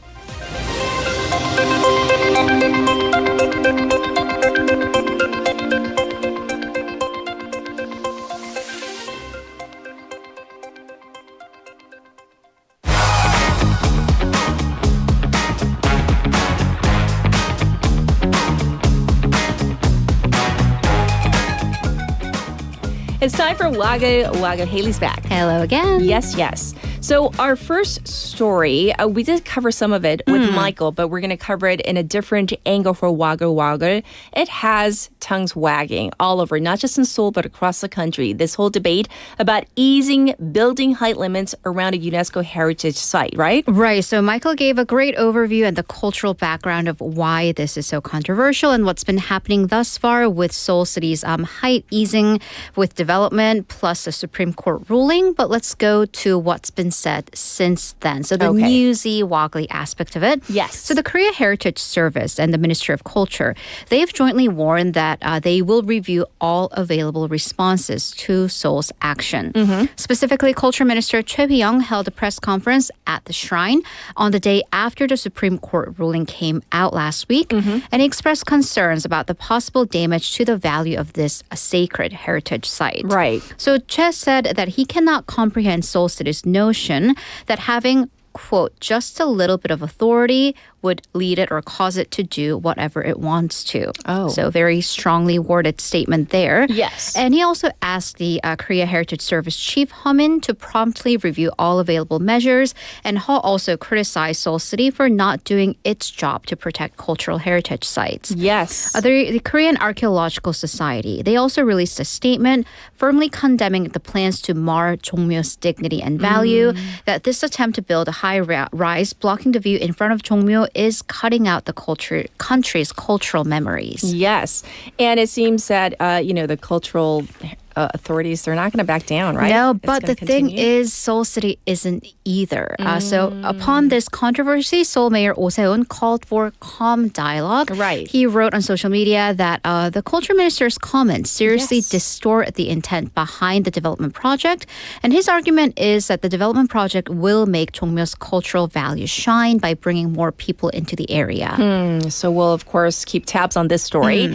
Up next, the president of the Korea Red Cross had to resign after he made racist remarks. This is a doozy. Yes. And everything that comes out of my mouth, I do need to clarify, I'm quoting him. And this reflects nothing about, our organization. But this is an incident from 2023 that surfaced recently. Okay. So there was apparently a gala put on by the Korea Red Cross in Seoul back then, featured ambassadors from countries and their spouses, including Angola, India, the Czech Republic, and Sri Lanka, amongst others. Yes. So after the event, he reportedly said to his employees, quote, "You've gathered people with all dark faces. 까만 얼굴. And he also further said, I told you to bring some white people. So racist remarks. Yes. And then he called these nations, and this because it is a prominent organization has potential for diplomatic fallout. Of course. He said that these are countries on the periphery and ordered the organization to invite ambassadors from the so-called Big Five countries in future events. And reports say that the invitation for the year after kind of reflected this request. Right. So who is this man? Who is he? Former president of the Korea Red Cross, is a board member of H+ Yangji Hospital. He served as a co-chair at the fundraising committee of former President Yoon Suk-yeol's camp. He ran for the 17th, 18th, and the 19th general elections under, well, back then it was 한나라 and 새누리 parties, respectively, the predecessors of the People Power Party, but he lost all three times. So there's a political background to his career. Okay. And then upon this controversy, he has submitted his resignation. Okay, well, apparently the president of South Korea has ordered for an audit into the Red Cross. Right, so the resignation may have been given, but the story may not be over yet. So President Lee Jae-myung sternly condemned Kim's comments and directed the health ministry to audit the Red Cross. Right. So he said that any form of discrimination against race, nationality, region, or anything else is an anti-social act against society, and called for every single ministry and department to come up with ways to basically cut this out. I'm sorry we had a report on it, but it's such an important story. Right. Yes, thanks for covering it. Let's move on. This report has revealed a concerning trend among some young teens. Right, so this is a JTBC exclusive I'm reporting on. So host bars, we know what they are. In Korea, yes. In Korea, yes. And we're talking specifically about where places where employees are males. So the customer base is majority women. Host cafes. I didn't even know it was a thing. It now is. But then the customer base, because they're cafes, can be minors. Oh, gosh. So we're talking teenage girls in middle and high school. So there's a cafe with this particular host theme in Mapogu district in Seoul. Sort of like maid cafes, which I believe we've also talked about, but again with men. According to the report, once you enter the facility, the establishment, there are male serving staff, and they will greet you in Japanese, and then they call the customers princess. So you pay for not only drinks, but because the whole point is that, you pay for the services, for packages that will allot or give you different times based on how much you pay. So how many minutes, hours you get with them. By the way, you buy a bottle of expensive champagne, you can even leave the premises with the escort for 4 hours. Wow, okay. Okay, here's the thing. Do what you will. But here's the thing. Because they're registered as restaurants, they can, that's under the Food Sanitation Act, minors can go in. Because it's technically Because it's a restaurant. It's a cafe. Yes. So this report interviewed a girl who was in high school who got in way, way deep. So the host apparently even called her his girlfriend and wrote her letters. And I'm like, there are laws. Yes. Or there should be laws. Yes. She said that it was hard for her to kind of distinguish whether this was real or a parasocial relationship, because he was, again, writing her letters. Right. Whether this was him just doing his job. She wound up going 7 times in the span of 2 weeks. So that's pretty much every other day. Right. And spending 850,000 won, which again, she's in high school. This was her, like all of her part-time job pay. Well, so when the owner of the cafe was interviewed, they said that they trained the host to not touch the minors or do anything inappropriate. But that inappropriate has a very subjective tone. I don't like any adult male writing a high school student letters in any form. And that they also banned minors from coming in after 10 o'clock. Again, does it matter? But that this is just a themed cafe. But is it? Is it? I don't know. It is a type of grooming where there's these hosts that are adults writing letters to Right, minors? and just because it's the customer who's paying, but she's also a minor, does that make it less grooming? It is a doozy. Yeah. Okay. Well, we need a picker-upper. Okay, for a final story, the Grammy nominations are out, and for the first time ever, I mean, not just one, but K-pop artists have made the list. Yes. So a fun one, a pleasant one to end on, shall we? So K-pop artists have made history to be as the first to be nominated for a major Grammy Awards. Yes. This isn't the first nomination ever, but in the major categories. Yes. So the Recording Academy, which hosts the Grammys, announced the nominees on Friday local time. So top of the list, 아파트. Yay. Right? Rosé with Bruno Mars made it to Song of the Year, Record of the Year, and General Fields. Golden from K-pop Demon Hunters again received 5 nominations, including Song of the Year. Yes. It's gonna be, so just in that top category, we have 2 K-pop songs. Yes. Again, first time that a K-pop song has made it into a major category. Another hot rising group, Cat's Eye, which is a U.S.-Korean girl group. It's formed by HYBE, which is a Korean company, but also Geffen Records in 2023. They have nominations for Best New Artist and Best Pop Duo/Group Performance. This category, Best Pop Duo/Group Performance, familiar one in K-pop because BTS has been nominated for this, I believe, multiple times. 3 consecutive years, starting in 2019 when they made history. They're just being definitely nominated, a trailblazer for being nominated, the first Korean act ever to be. However, this year's ceremony, we're looking at 2 historic firsts. First K-pop major category nomination and first female K-pop artist nominee. Yes. Because here's the thing about Grammys. I mean, BTS, amongst other K-pop groups, they've definitely won Billboards, MTV Music Awards, and so on. But Grammys have prioritize musical artistry over commercial success. And that's why there's been a bit of controversy over, are they snobby, especially are they kind of preferential towards U.S. genres versus non-U.S. genres. This is an American award show by definition. However, critics and analysts say that this year, it was probably hard for the Grammys to ignore how much popular appeal that 아파트, Golden, and other K-pop stars had. Yes. By the way, how much of a popular appeal did it have? 아파트 peaked at number 3 on the Billboard Hot 100 and stayed there for 45 weeks. Wow. It's the longest ever for a K-pop song. Right. Golden, number 1 spot on the Billboard Hot 100 for 8 weeks. So that is just amazing. Right. I want to give a shout out. I know it's not a major category, but was it the Korean musical Hugh Park, Will Aronson? Oh my gosh. But what's the title? Yes. Happy endings? Happy endings. Yes, maybe happy ending. Best musical theater album. They've been nominated. There you go. Yes. I wanted to give them a shout out because we talked about them before. We did. So definitely a and we big still want shout them out. on our show. Yes. Please. Yes. Well, thank you for going over all the Woggly news, and we'll check in with you tomorrow. Thank you, Haley. Have a great day. All right, it's time for our updated traffic and weather.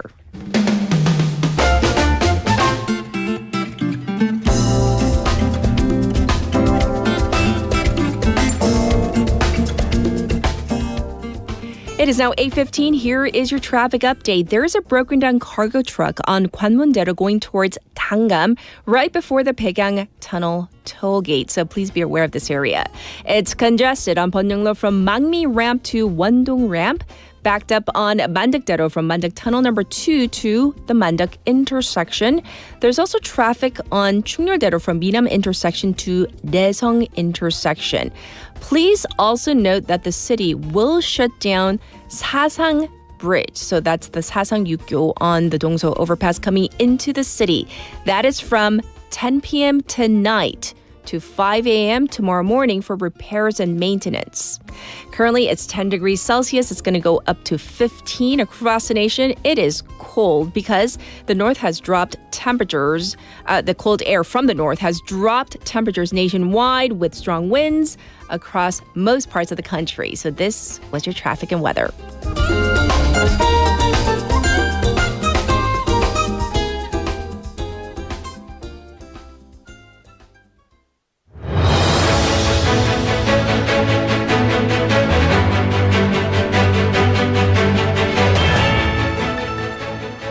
This is your special interview on Monday morning.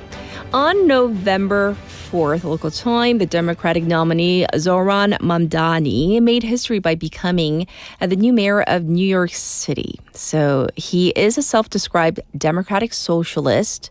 He's also the first South Asian Muslim and the youngest person in a century to lead this major city. So this election drew nationwide attention amid growing political tension between the Republicans and Democrats during the longest government shutdown in U.S. history. So his victory is seen as a start of maybe a new chapter for the Democratic Party.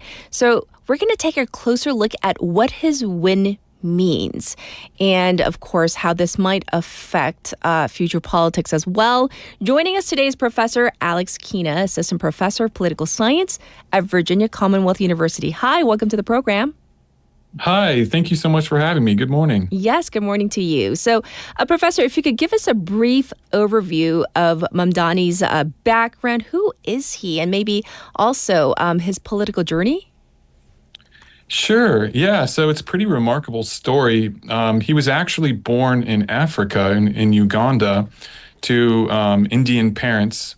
And he moved to the United States when he was a young boy. He moved to New York City, went to public schools, eventually went to college, and kind of part-time rapper, musician, part-time sort of helping Democratic Socialist campaigns. And in 2020, he's elected to the New York State Legislature. That's the State Assembly of New York. Mm-hmm. And here we are a few years later. It's a pretty remarkable political career. Yes, indeed. In your opinion, what do you think was or were the key factors behind his victory in this election?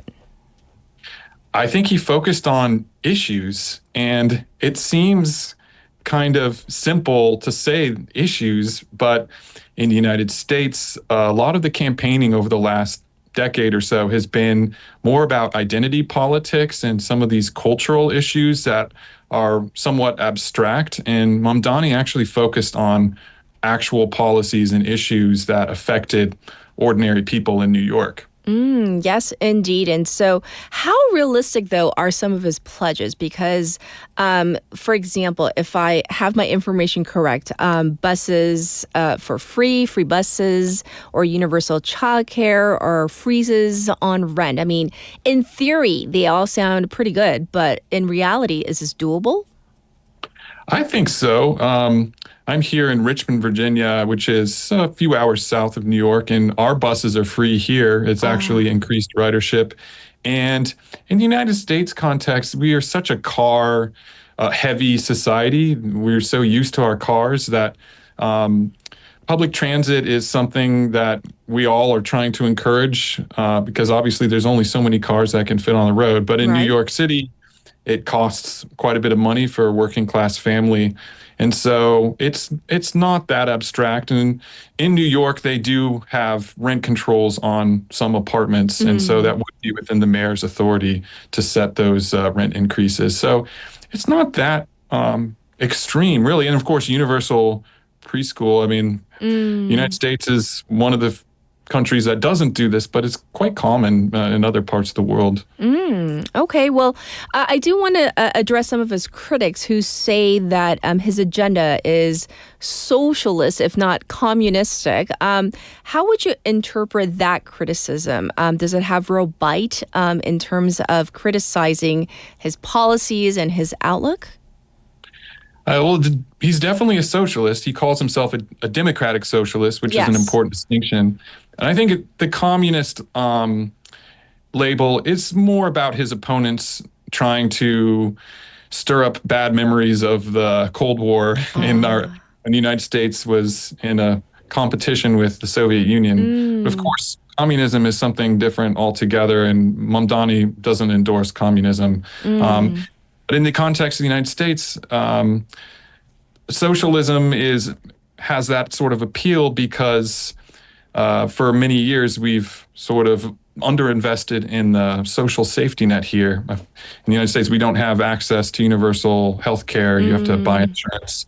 And so that's somewhat resonating for Americans, but it's also polarizing because they remember those years that we were in the Cold War. Right. And speaking of that polarization, currently, the mood, the direction of U.S. politics, would you say it's, not an understatement to say it's very much polarized in the United States right now? That would be very correct.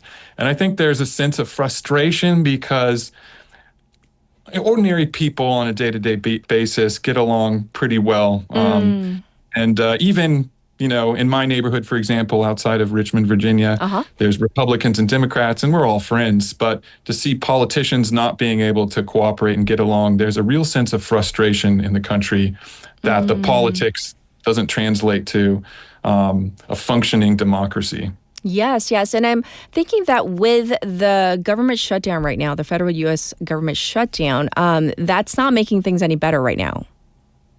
No, it's not. And it's funny, a lot of other countries around the world don't quite understand what a government shutdown is because the way we do it is a little bit differently. We've been doing it this way for almost 250 years. But essentially, Congress has to pass the funding before the government can be funded, and that funding has lapsed.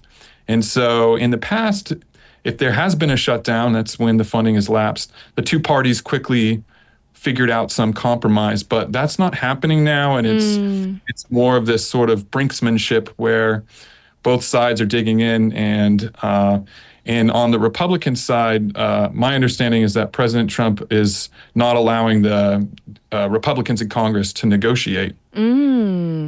Well, I hear that you, Professor Kina, have written quite a bit about partisanship and how American democracy is changing. So from your perspective, going back to Mamdani's win, what does this win tell us about how voters may be connecting or even disconnecting from traditional political institutions right now in the U.S.? Well, that is a really good question. What I see is a generational divide, and Mamdani's victory was powered by young people under the age of 30. And I think that the politics of older generations is very different than the younger generations.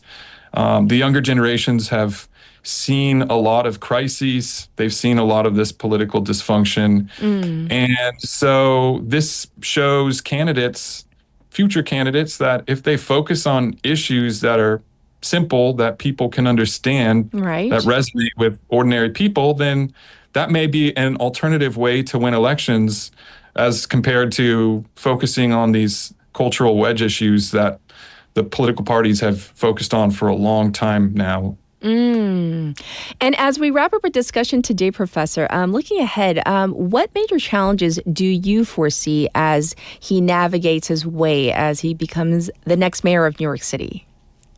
That's a great question. Yeah, he will certainly have challenges. New York has a city council that has 51 members. And so Mamdani is the mayor. He gets to propose the budget, but the city council has to approve that in order for it to go into effect. So he's going to have to figure out a way to get his priorities through city council, and that will be a challenge. So that's on the horizon. We'll see how he's able to navigate those waters. Right, because all eyes will be on him, in New York City being one of the biggest cities in the world. But thank you so much for your time and your expertise, sharing your opinions with us. We appreciate it, Professor. It's my pleasure. Thank you for having me. Absolutely. This was Professor Alex Kina. We talked about the election in New York City that just went down with Mayor-elect Zohran Mamdani making waves and headlines, and we'll continue to watch what unfolds in this major U.S. city. We're going to take a song break. This is, you guessed it, 아파트 by Rose and Bruno Mars. 창이가 좋아하는 랜덤 게임 게임 스타트 아파트 아파트 아파트 아파트 아파트 아파트 아파트 아파트 아파트 아파트 아파트 아파트 kissy face sent to your phone, but I'm trying to kiss your lips for real. Red hearts, that's what I'm on, yeah. Come give me something I can feel. Don't you want me like I want you, baby? Don't you need me like I need you now?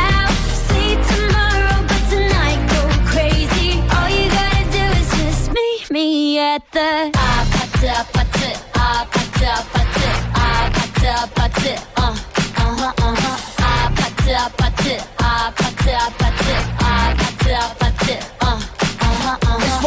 It's whatever, it's whatever you like.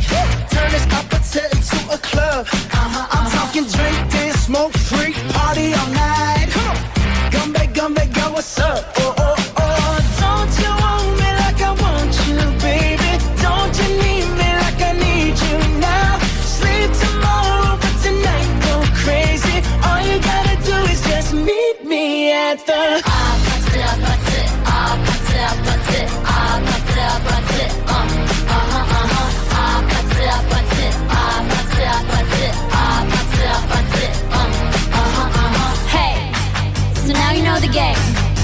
Are you ready? Cause I'm coming to get you. Get you, get you. Hold on, I'm on my way. Yeah, yeah, yeah, yeah, yeah, I'm on my way. Hold on, I'm on my way. Yeah, yeah, yeah, yeah, yeah, I'm on my way.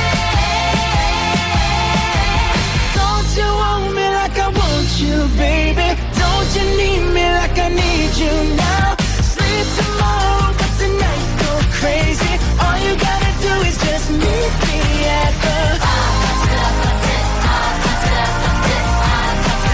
Just meet me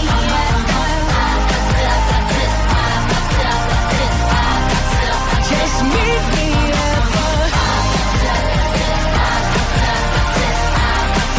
Just meet me at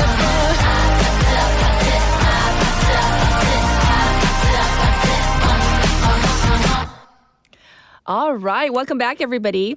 I was surprised today at the lack of responses because I thought our text topic was so fun and it would be easy and you guys would be like listing songs like here and there. I was talking to my little one over the weekend and she was asking me questions about she's like, Mom, do you know Oasis? I'm like, are we talking about what Oasis are we talking about? Are we talking about the band Oasis or there's a spa near our house that's of the same name? So, Oasis? Or Oasis? Which one? She goes, Oasis. I was like, of course I know Oasis. And she's in love with retro music right now. But to the young people, it's fresh and new. And to us, it's kind of how can you not know, Looking Back in Anger or whatever the title of the song is, by Oasis. And then she's like, do you know Radiohead? Yes, I know Radiohead. But she keeps on asking me I shouldn't know. And I was slightly offended. And she was like, so I said, okay, I'm tossing my hair if you're not on YouTube. So I tossed my hair. You do know, your mother is a radio host. It's kind of like an occupational hazard to know more songs than maybe you or your friends' mommies would know. But I was kind of offended. Oasis 알죠? And so other people chiming in, definitely all the songs from K-pop Demon Hunter, Kaedehon, all over this year. And then, of course, people also have, Leslie, says Taylor Swift's The Fate of Ophelia. And she's been trying to learn the choreo. Oh, it's viral on social media. Yeah, definitely. Taylor Swift's all of her songs from her newest album, they are definitely, played a lot on social media. And also, in terms of K-pop or just Korean music played in Korea, I think there's definitely the K-pop angle, but there's also this movement for rock and indie and band music these days. So that's definitely a thing. And I know for sure what my producer has been listening to in 2025. Is it okay to out you? It's okay? She is in love like lust, I don't know, with Daybreak. Daybreak 너무 이 아저씨 밴드를 너무 좋대요. To her, it's 아저씨. I know to many of you, it's kind of like your contemporary. So she's definitely, they're on her playlist. So let's ask Claire what's on her playlist. Let's get into News in Depth.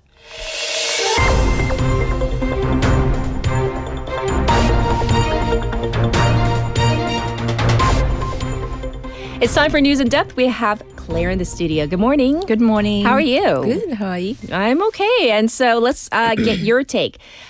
Song, artists, songs that you have on your playlist. I'm really bad with titles. Oh, okay. But singers, okay. So Okay, singers, yeah. I listen most to Chaeuri. Like, those kind of calm. Haley mentioned her, yes. Real calm. Yeah, like Kim Na-young, all those. Oh, like really calm. I don't like loud. You don't like- oh, Claire, you're so young, but you don't like... do you know any of the lyrics? Oh, no, actually, no. They're really hard, actually, because it's really calm. So I tried in like 노래방s, and it's really hard. I was like, oh, you tried? This is actually really hard. Yeah. I love in the 노래방, it's easier to 질러. It's to shout. Yes. Then it's okay. But this kind of like really calm song, it really shows everything of everything. my voice. Don't you feel like I feel kind of naked when I'm singing like a slow ballad, like a soft song, and it's like I feel so revealed, like all my voice imperfections. Kind of, it's easy to sing, but it's like not at all. No. I'm gonna go back to the dance moves. Yes, we can all relate. Well, we got to jump into some news right now. So it looks like 청와대, or the Blue House, it's coming back into use after being closed for nearly 3 years. Yes. The plan for the presidential office to return to 청와대 by year's end has now become practically certain. And that sparked a flurry of activity, especially among police and security units getting ready for the move. So what kind of preparations are we talking about? So the 종로 police station, which oversees the Blue House area, is reviving around-the-clock operations at two nearby prisons, which are Tongyi and Ogin. They have switched to limited hours after the presidential office moved to Yongsan in 2022, but now they're moving back to a 24-hour system. Right. So to reiterate those precincts, they're going to be going back on duty day and night again. That's right. Okay. 4 rotating teams, each with at about 5 officers, will be stationed there full-time. Officials says it's necessary to meet the increased security demand once the presidential office returns to the old compound. Okay, and what about the presidential security units, the ones stationed directly at 청와대 before? So they're moving as well. Okay. The 101 Guard Battalion, responsible for protecting the interior of the compound, has already started renovating its old headquarters inside 청와대. The building had been left unused since 2022. Sure. So they're repairing it after years of deterioration. Meanwhile, the 202 Battalion, which secures the outer perimeter, will return to its old post in Changseong-dong. Other police officers that had temporarily used the site have already vacated. Oh, so we're talking about like a full-scale return. It's not just like a symbolic one. Exactly. Inside police circles, the timeline being mentioned is mid-December, though the presidential residence, the official living quarters, may not be ready until sometime next spring. I see. So once 청와대, the Blue House, becomes active again, I guess the whole area is going to be changing, right? Oh, yes, significantly. The area around 청와대 was reopened as a public park in 2022 with walking tours, outdoor concerts, and cultural events. But once it's reclassified as a presidential security zone again, access will likely be restricted as before. That means fewer events, more checkpoints, and road closures during official movements. Right. I'm thinking, though, this is going to be a major adjustment for the locals and for tourists, too. Oh, definitely. And then there's a legal side. The law that once banned protests within 100 meters of the presidential residence was ruled unconstitutional in 2022. Since then, there's been no replacement legislation. Oh, so technically, demonstrations near the Blue House are no longer illegal, right? Technically, yes. Okay. Though the police say they'll look for other ways to manage rallies, possibly using administrative orders or adjusting permitted zones. Okay. But they've admitted that a total ban under current law isn't possible. So once the move happens, balancing public access, free speech, and security will become a major task for the authorities. Yeah, so it does sound like Seoul's heading into a very delicate period reopening of Cheongwon, a symbol of power, and also because it was used for the past few years as a public space, right? Oh, yes. That's a perfect way to put it. After nearly 3 years as an open park, Cheongwon is shifting back to its old role, and how smoothly that transition unfolds will be closely watched both politically and socially. That's right. So, of course, we'll give you further details as they come along. We're going to move away from politics into something that affect hundreds of thousands of families and people and just everybody out there. The Sunung, or the College Scholastic Ability Test. Oh my gosh, it's this week. It's this Thursday. I'm so nervous for everybody. Yes. Yes, November 13th. The one day that quite literally stops the country. Yes. About 500,000 students nationwide will take the test this year, and the Education Ministry has released a detailed list of do's and don'ts. All right, we're going to start with the basics. So what do students and test takers need to bring, and when do they have to arrive? So they must bring two things. They are their exam slip, 수험표, and a valid photo ID. Okay. And they need to be seated in their assigned classroom by 8:10 a.m., 10 past 8 sharp. If someone misplaces their exam slip, there's still backup option. Okay. They can get it reissued that morning, but only before 8 a.m. by bringing an identical photo and an ID to the control office at the test center. Yes. So basically, don't panic. So everything has to be ready, but you got to be prepared, right? Oh, indeed. Yes. And speaking of ready, there's one rule that the ministry always emphasizes. Yes. Absolutely no electronic devices of any kind inside the test room. It's still, the same rules as before, but every year we hear about it. Somebody forgets. Always something. Always. So That's right. And it's a costly mistake. Phones, smartwatches, tablets, Bluetooth earphones, even e-cigarettes, all of them are banned. Right. Excuse me. Even if a device is switched off and in a bag, it's still considered a violation. Students caught with any electronic item will have the entire test, not just that subject, invalidated. So some people may say this, like, oh my gosh, that's so harsh. But I guess that's like the only way to keep the, playing field very fair. That's exactly right. And for those who rely on medical devices, yes, like hearing aids or glucose monitors, those are allowed, but only after being inspected by proctors before every session. I see. Okay. The ministry also clarified the rule about watches. Only simple analog watches without screens, no alarms, or payment functions are permitted. Yes. And then there's always that one subject, everyone has to take. So it's Korean history, right? Oh, yes. It's a compulsory section. Anyone who skips it gets their entire test voided. Again, no exceptions. They won't even get a school report. Okay. And another detail, in the fourth session, the social or science section, students must follow the subject order printed on their exam slip. Okay. If they try to correct answers from a previous section during the next one, it's treated as cheating. Oh, okay. That is really strict, but they've been told ahead of time, so it's nothing new. They have to stick exactly to the schedule. Exactly. Yes. The ministry says it's about fairness, as we mentioned, and consistency.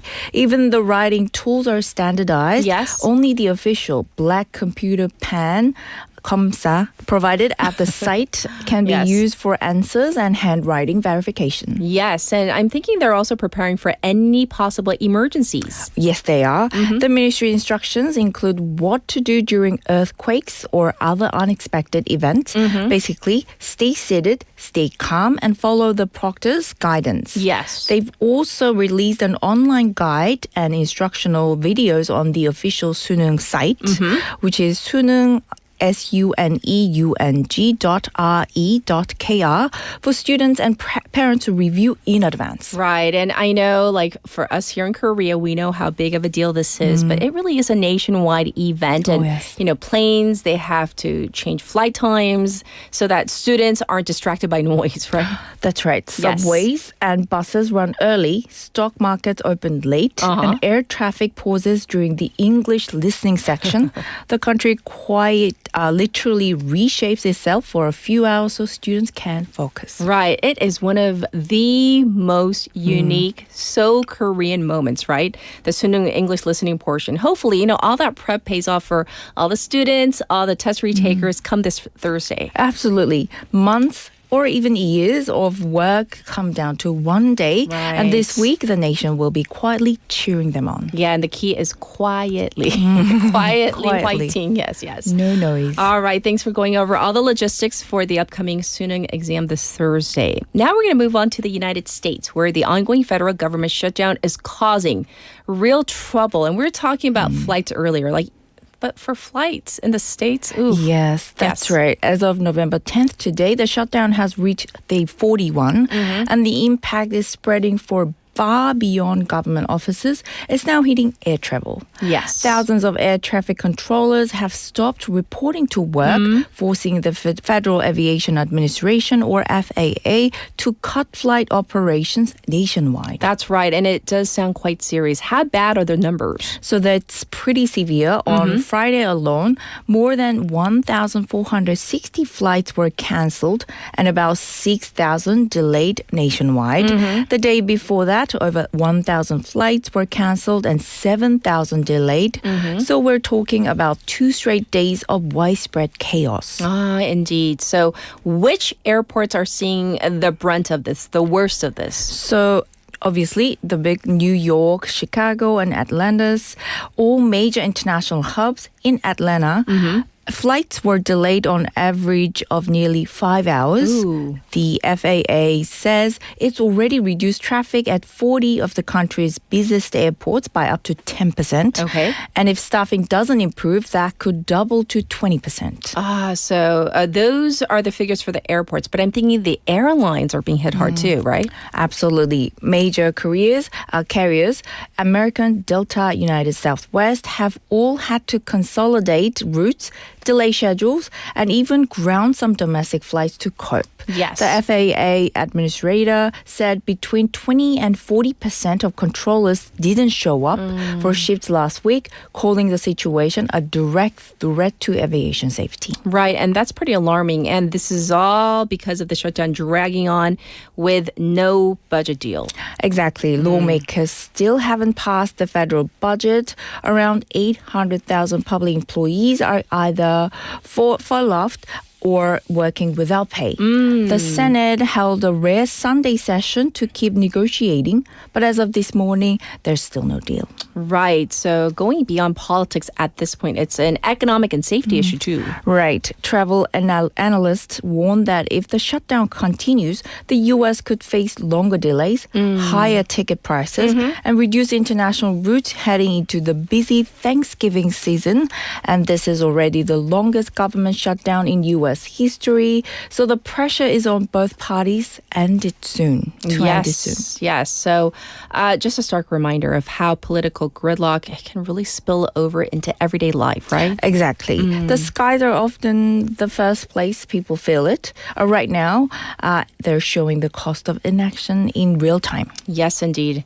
All right, now we're going to move to Europe, where Denmark has announced a new rule that is definitely getting, a lot of attention, tongues wagging.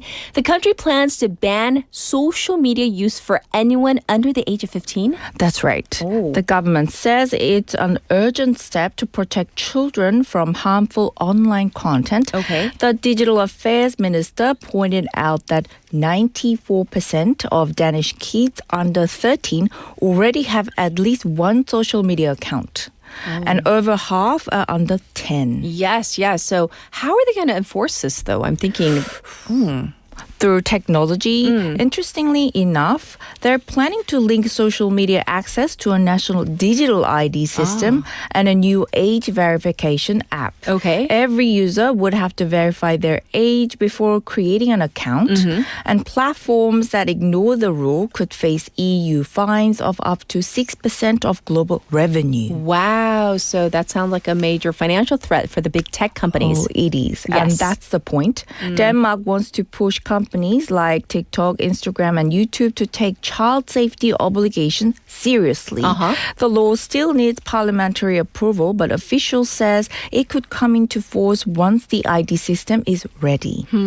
It does sound, though, that this is part of a bigger global movement in countries that are really tightening digital safety laws for minors. Exactly. Australia already passed a law banning social media use of under 16s. France has launched investigations into platforms accused of exposing teens to harmful content. Yes. Even China has set screen time limits for children. Denmark's plan adds momentum to that international trend. Right. So once again, it's not just about one particular country, Denmark. It's more of a show of the shift in how governments are viewing online responsibility. Globally, yes. And the Danish minister said it plainly, we've given tech giants plenty of chances to fix this. Now we're taking the wheel ourselves. It shows that protecting young users is becoming a top policy priority, not just a corporate promise. I do wonder, though, like for parents or waivers out there, especially if you're in Korea, but anywhere else, do you agree? Do you have time limits, screen limits on your kids' devices? Oh, yes. And by the way, kids are so smart these days because a lot of schools, they give out these devices for schoolwork, these tablets. They rent them out to every single student. And I do wonder, like, do they know? Do the parents know? Are you on top of this? I saw some of my friends, they're having limits. Yes. They all know. But, and also, you know, all the locks, they're not useful. I guess they all know already. My friend knows, but she's just pretending she doesn't know. But she says, they all know my PIN numbers and everything. You know, even lock on the TV screen, they all know. She knows, but... So I don't think the lock system isn't really effective. Well, definitely food for thought. We need to discuss this to find some good ways. If you have good tips, let us know. Please do so. Yes. Well, thank you for going over all the top issues. And of course, we'll check in with you next week. Thank you, Claire. I'll see you next week. Bye. All right. So today here on Morning Wave in Busan, we went over so much information, including the COP30, which is happening in Brazil. So, of course, that's really important. Also, we talked about the fact that the Philippines has been hit with some major typhoons. And Benny, one of our listeners in the Philippines, it's good to know that you and your family are doing okay. But, of course, our thoughts and prayers are with the people in the Philippines devastated by these typhoons. And also, we talked about the fact that at the Grammy Awards that multiple K-pop acts have been nominated. So fantastic news to kick off our morning. We're going to call it a day, at least for Morning Wave in Busan. Our show is produced by Cho Yeji. We have our assistant producer Kang Hee-jin, our writers Haley Seo and Soo Kim. I'm your host, and here it is. Golden, just for me, according to our producer, by Huntrix from K-pop Demon Hunters. Enjoy. Bye, everybody. I was a ghost, I was alone. 두어진 길 속에 Given the throne, I didn't know how to believe I was the queen that I'm meant to be. I lived two lives, tried to play both sides, but I couldn't find my own place. Caught a problem child, 'cause I got too wild, but now that's how I'm getting paid. 끝없이 on stage, I'm done hiding now. I'm shining like I'm born to be. We dreaming hard, we came so far now. I believe.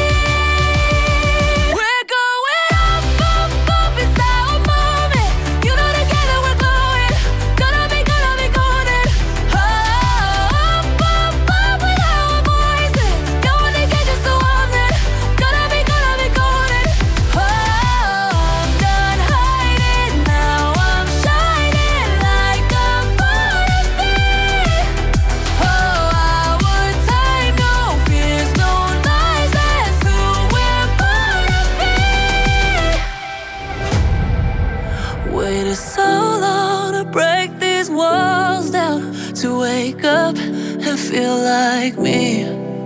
Put these patterns all in the past now, and finally live like the girl they all see. No more hiding, I'll be shining like